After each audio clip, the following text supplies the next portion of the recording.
ನಮಸ್ಕಾರ ಸ್ನೇಹಿತರೆ, ಎಲ್ಲರಿಗೂ ಕೂಡ ನಾಗರ ಪಂಚಮಿ ಹಬ್ಬದ ಹಾರ್ದಿಕ ಶುಭಾಶಯಗಳು. ಶ್ರಾವಣ ಮಾಸದ ಮೊದಲನೇ ಹಬ್ಬವೇ ಈ ನಾಗರ ಪಂಚಮಿ.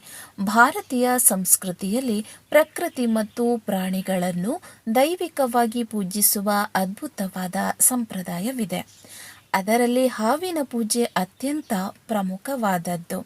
ಇವತ್ತಿನ ವಿಡಿಯೋದಲ್ಲಿ ನಾವು ನಾಗರ ಪಂಚಮಿಯ ಮಹತ್ವ, ಇದರ ಹಿಂದಿರುವ ಪೌರಾಣಿಕ ಕಥೆಗಳು ಮತ್ತು ವೈಜ್ಞಾನಿಕ ಕಾರಣಗಳು, ಇದರ ಬಗ್ಗೆ ಸಂಪೂರ್ಣವಾಗಿ ತಿಳಿದುಕೊಳ್ಳೋಣ. ಮೊದಲನೇ ಬಾರಿಗೆ ನೀವು ನನ್ನ ಚಾನಲನ್ನು ನೋಡ್ತಾ ಇದ್ದರೆ ದಯವಿಟ್ಟು ಸಬ್ಸ್ಕ್ರೈಬ್ ಮಾಡಿ, ವಿಡಿಯೋ ಇಷ್ಟವಾದರೆ ಒಂದು ಲೈಕ್ ಮಾಡಿ. ನಾಗರ ಪಂಚಮಿ ಹಬ್ಬದ ಧಾರ್ಮಿಕ ಮತ್ತು ಪೌರಾಣಿಕ ಹಿನ್ನೆಲೆ. ನಾಗರ ಪಂಚಮಿಯ ಹಿಂದೆ ಮಹಾಭಾರತದ ಒಂದು ಪ್ರಮುಖ ಕಥೆ ಇದೆ. ಅರ್ಜುನನ ಮೊಮ್ಮಗ ಮತ್ತು ಪರೀಕ್ಷಿತ ಮಹಾರಾಜನ ಮಗನಾದ ಜನಮೇಜಯ ತನ್ನ ತಂದೆಯ ಸಾವಿಗೆ ಕಾರಣವಾದ ತಕ್ಷಕ ಅನ್ನುವಂತಹ ಸರ್ಪದ ಮೇಲಿನ ಸೇಡಿಗಾಗಿ ಸರ್ಪಸತ್ರ ಅನ್ನುವಂತಹ ಮಹಾಯಾಗವನ್ನು ಹಮ್ಮಿಕೊಳ್ತಾನೆ. ಈ ಯಾಗದ ಶಕ್ತಿಯಿಂದ ಜಗತ್ತಿನ ಎಲ್ಲ ಹಾವುಗಳು ಬಂದು ಯಾಗದ ಅಗ್ನಿಕುಂಡಕ್ಕೆ ಬಿದ್ದು ಭಸ್ಮವಾಗತೊಡಗುತ್ತೆ. ಆಗ ಆಸ್ತಿಕ ಮುನಿ ಅನ್ನುವಂತಹ ಜ್ಞಾನಿಯು ಬಂದು ಜನಮೇಜಯನ ಮನವೊಲಿಸಿ ಈ ಭೀಕರ ಯಾಗವನ್ನ ನಿಲ್ಲಿಸ್ತಾರೆ. ಆ ಮೂಲಕ ಸರ್ಪಕುಲ ನಾಶವಾಗುವುದನ್ನು ತಪ್ಪಿಸಿದ ದಿನವೇ ಶ್ರಾವಣ ಶುಕ್ಲ ಪಂಚಮಿ. ಅಂದಿನಿಂದ ಹಾವುಗಳು ತಮಗೆ ಜೀವದಾನ ನೀಡಿದ ನೆನಪಿಗಾಗಿ ಈ ದಿನವನ್ನ ಹಬ್ಬವಾಗಿ ಆಚರಿಸಲು ವರ ನೀಡಿದವು ಅನ್ನುವಂತಹ ನಂಬಿಕೆ ಕೂಡ ಉಂಟು.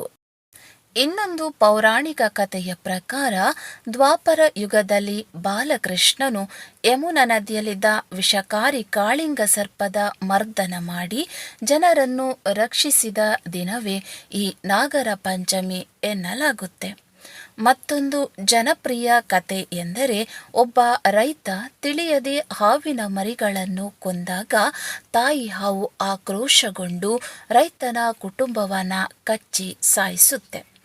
ಆದರೆ ಬದುಕುಳಿದ ಆತನ ಮಗಳು ನಾಗದೇವತೆಯನ್ನ ಭಕ್ತಿಯಿಂದ ಪೂಜಿಸಿ ಹಾಲನ್ನು ಅರ್ಪಿಸಿದಾಗ ತಾಯಿ ಹಾವು ಪ್ರಸನ್ನಗೊಂಡು ಆಕೆಯ ಇಡೀ ಕುಟುಂಬವನ್ನ ಮರಳಿ ಬದುಕಿಸುತ್ತೆ.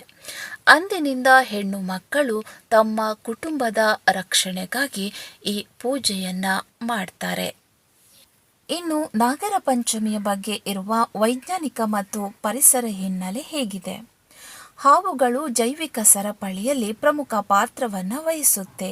ಇವು ಗದ್ದೆಗಳಲ್ಲಿ ಬೆಳೆಗಳನ್ನು ನಾಶ ಮಾಡುವ ಇಲಿ ಹಾಗೂ ಕೀಟಗಳನ್ನು ತಿಂದು ಕೃಷಿಕನಿಗೆ ಸಹಾಯವನ್ನ ಮಾಡುತ್ತೆ. ಶ್ರಾವಣ ಮಾಸದಲ್ಲಿ ಭಾರಿ ಮಳೆ ಆಗೋದ್ರಿಂದ ಹಾವುಗಳ ಬಿಲಗಳು ಮತ್ತು ಹುತ್ತಗಳು ನೀರಿನಿಂದ ತುಂಬಿ ಹೋಗುತ್ತೆ. ಬದುಕಲು ಬೇರೆ ದಾರಿ ಇಲ್ಲದೆ ಅವು ಹೊರಬಂದು ಮನುಷ್ಯರ ವಾಸಸ್ಥಳಗಳತ್ತ ಬರುತ್ತೆ. ಈ ಸಮಯದಲ್ಲಿ ಮನುಷ್ಯರು ಭಯದಿಂದ ಅವುಗಳನ್ನು ಕೊಲ್ಲಬಾರದು ಅನ್ನುವಂತಹ ಕಾರಣಕ್ಕೆ ಅವುಗಳನ್ನು ದೇವರಂತೆ ಪೂಜಿಸುವ ಪದ್ಧತಿ ಜಾರಿಗೆ ಬಂತು. ಈ ಹಬ್ಬದ ದಿನದಂದು ಉಳುಮೆ ಮಾಡುವುದು ಅಥವಾ ಮಣ್ಣು ಅಗೆಯುವುದನ್ನು ನಿಷೇಧಿಸಲಾಗಿದೆ. ಮಳೆಗಾಲದಲ್ಲಿ ಹಾವುಗಳು ನೆಲದ ಮೇಲ್ಭಾಗದಲ್ಲಿ ಚಲಿಸುವುದರಿಂದ ನೇಗಿಲು ಹೊಡೆದರೆ ಅವುಗಳಿಗೆ ಗಾಯ ಉಂಟಾಗುತ್ತೆ ಅಥವಾ ಸಾಯುತ್ತವೆ ಅನ್ನುವಂತಹ ಉದ್ದೇಶದಿಂದ ಇದನ್ನು ತಡೆಯಲು ಈ ನಿಯಮವನ್ನ ಮಾಡಲಾಗಿದೆ. ಇನ್ನು ವೈಜ್ಞಾನಿಕ ಮಹತ್ವವನ್ನು ಹೇಳೋದಾದರೆ, ಹಾವಿನ ವಿಷದಿಂದಲೇ ಹಾವಿನ ಕಡಿತಕ್ಕೆ ನೀಡುವ ಆಂಟಿ ವೆನಮ್ ಲಸಿಕೆಯನ್ನು ಮತ್ತು ಕ್ಯಾನ್ಸರಿನಂತಹ ಗಂಭೀರ ಕಾಯಿಲೆಗಳಿಗೆ ಔಷಧಗಳನ್ನು ತಯಾರಿಸಲಾಗುತ್ತೆ.